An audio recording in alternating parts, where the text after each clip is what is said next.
سوک چی قربانی کئی داغوی دا پارا مستحب او ور عمل غدا دے کلچ دا غد اختر میاش بلگی دا آغا وقت نوالا تر قربانی کول پوری اخپل رکون دی نوالا کئی دارنگی دا بدن بکم اعصابن دی بکم حسوبن دی چی ویختا وارا کول مسنون طریقہ دا پا دغا وردو کی دا نوالا کول مستحب او ور طریقہ دا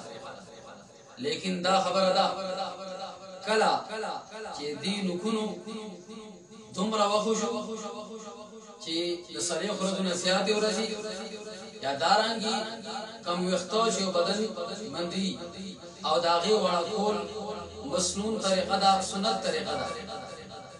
داغی سالی خردو شوی بیا پا دی وردو کی داغی وارا کول لازم دی بیا با مستحب بند عمل لکی بلکہ بیا با دا وارا کول دا بیا لازم دی دا مستحب عمل لے بدی سرا کچھا دا مستحب خلاف کارو کو مستحب من عمل انو کو ودی دا وجہ نا قربانی کی